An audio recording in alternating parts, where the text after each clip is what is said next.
আমার চেষ্টা চলছে পশ্চিমবঙ্গ জুড়ে, পরিকল্পনা করে করা হচ্ছে। দাঙ্গার মধ্যে রান্নার গ্যাসের দাম বেড়েছে, 748টা ওষুধের দাম বেড়েছে, 8000 স্কুল বন্ধ, 100 দিনের কাজের টাকা কতদিন ধরে বন্ধ হয়ে আছে। মানুষের জীবন জীবিকার সমস্যা, কৃষকের ফসলের দাম, শ্রমিকের মজুরি, ক্ষেত মজুরের রোজের টাকা, মধ্যবিত্ত শহুরে মানুষ মেডিকেল ইন্স্যুরেন্সের প্রিমিয়াম বাড়িয়ে দেওয়া হয়েছে লোকসভা ভোটের পর।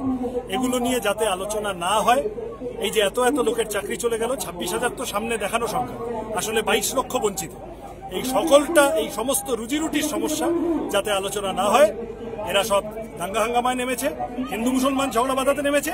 শুভেন্দুবাবু জানেন ঝগড়া বাঁধলে শুভেন্দুবাবু হিন্দু বীর হয়ে ঝাঁপিয়ে পড়বেন, আর উনি চান যে লোককে ভুলিয়ে দিত যে উনি হিন্দু বীর নন, উনি আসলে চাকরি চোর। আর ববিবাবুও জানেন উনি মুসলমানদের রক্ষাকর্তা হয়ে নামবেন, আসলে যে উনি স্যান্ডোগেঞ্জি করে ঘুষ খেয়েছিলেন আর কিছু উনি করেননি, এটা লোককে ভুলিয়ে দেওয়ার জন্য এই ঝগড়া বাঁধানোর চেষ্টা। আমরা হিন্দু মুসলমান নির্বিশেষে সমস্ত মানুষের জীবন জীবিকার সমস্যা, যে মুসলমানের ঘরে দাম বাড়লো, যে হিন্দুর ঘরে দাম বাড়লো, যে মুসলমানের চাকরি চলে গেল, যে হিন্দুর চাকরি চলে গেল, সবার জন্য লড়াইয়ের মঞ্চ আজকের ব্রিগেড। গরিব খেটে খাওয়া মানুষের কথা বলে যে সংগঠনগুলো, তারা এই ব্রিগেড ডেকেছে, আমরা সবাই এসেছি। আগামী 1 বছর ধরে জীবন যন্ত্রণা, জীবন জীবিকার, রুটি কাপড়া মাকান কা মুদ্দা, অন্ন বস্ত্র বাসস্থান, শিক্ষা স্বাস্থ্য কর্মসংস্থানের কথাকে আমরা পাড়ায় পাড়ায় চায়ের দোকানের আড্ডার আলোচনার বিষয়বস্তু করে তুলতে চাই। এই হিন্দু মুসলমান, বাংলা অবাঙালি, ওপার বাংলা এপার বাংলায় এই ঝগড়াঝাটি আর ভাল লাগছে না।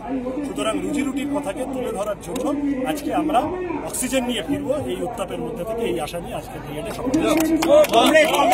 কমরেড, আজকে বামেদের ব্রিগেড আজকে ফেরিঘাট বন্ধ করে দেওয়া হয়েছে যান্ত্রিক ত্রুটির অজুহাতে, আজকে পাবলিক ট্রান্সপোর্ট বন্ধ করে দেওয়া হয়েছে, এভাবে কি লাল ঝান্ডাকে রোকা যায়? দেখো, ফেরিঘাট বন্ধ করেছে, নবান্নর সামনে একগাদা বাস আটকে দিয়েছে, বিভিন্ন জায়গায় গত পরশু থেকে হুমকি ধমকি শুরু হয়েছে। প্রতি বছরই ওরা এগুলো করে, তারপরেও কিছুতেই যখন পারে না, তার দেখে যে বিকেলবেলা বামপন্থীদের ব্রিগেড ভরেই গেল, ওরা এত রকম ষড়যন্ত্র করে আটকানোর চেষ্টা করেও মাঠ ভরা থেকে আমাদের কর্মী সমর্থকরা যারা আমাদের দলটাকে ভালোবাসেন তাদেরকে মাঠে আসা থেকে আটকাতে পারলো না। তখন সন্ধ্যা থেকে পরের গাউনিটা শুরু করে, তখন বলে আচ্ছা ভিড় হয়েছে, ভোট হচ্ছে না কেন? আমরা তাদেরকে পাল্টা প্রশ্ন করতে চাই, আপনারা তো এত ভোট পান, আপনারা এপ্রিল মাসে একটা ব্রিগেড ডেকে দেখান না, আপনাদের মাঠ ভরবে কিনা দেখান না। বড় ফুল ছোট ফুল মিলে পাবলিককে এপ্রিল ফুল করছে, সেই এপ্রিল ফুলের জবাব দেওয়ার জন্য এপ্রিল মাসে লাল ঝান্ডা হাতে মেহনতি জনতা